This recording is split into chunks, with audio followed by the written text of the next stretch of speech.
the 1st of December, 1937, Tom Barger set off for Arabia to look for oil. He would stay for 32 years and become chairman of the largest oil production company in the world. But on that Tuesday in New York, all he could think of was that he was leaving behind his bride of 2 weeks. December 15th, 1937. Dearest Kathleen, we landed at Bahrain Island day before yesterday. I came over in a native boat with a crew of 4 and a wonderfly patched gas engine assisted by a sail. Everyone in the camp is American. No British are allowed in the mainland.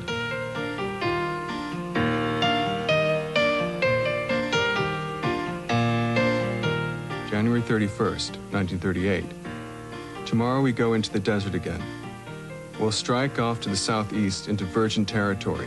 No Europeans have ever been there, so instead of being 3rd or 4th, we'll be 1st.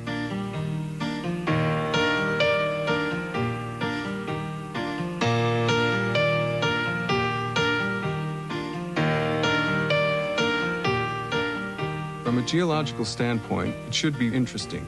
For the country is so remote, we have no idea what we shall find.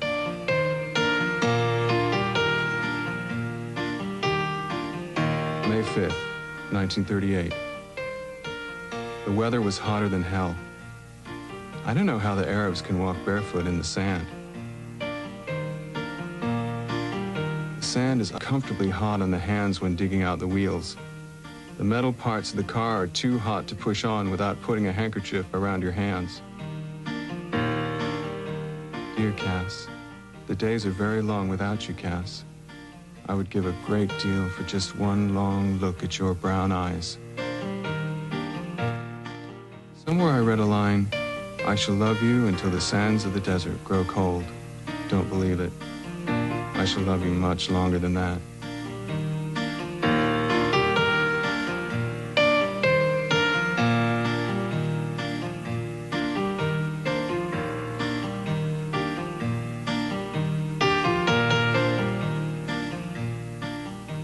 February 19th, 1938.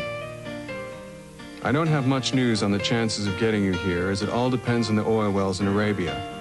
So pray for success.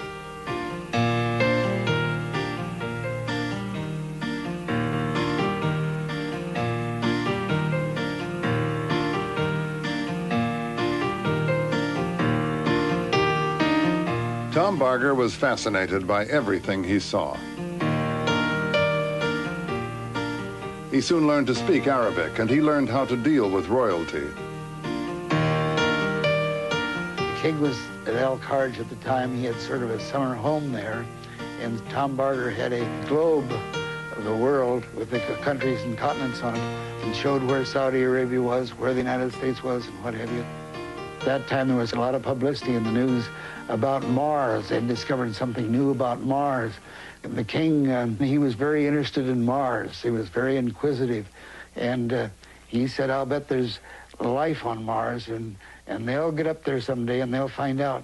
And he says, you know, the first thing they'll find, they're going to be American geologists up there poring over the desert looking for oil.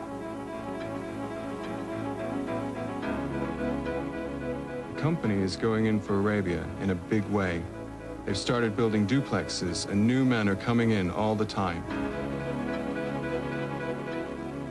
Orders from San Francisco are that drilling is to take precedence over everything else.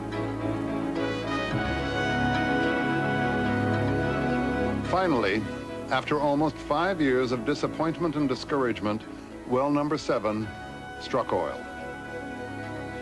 The Arabian-American oil company, Aramco, was on its way.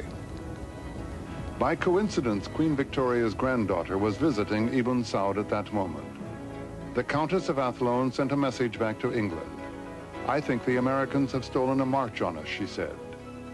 She was right.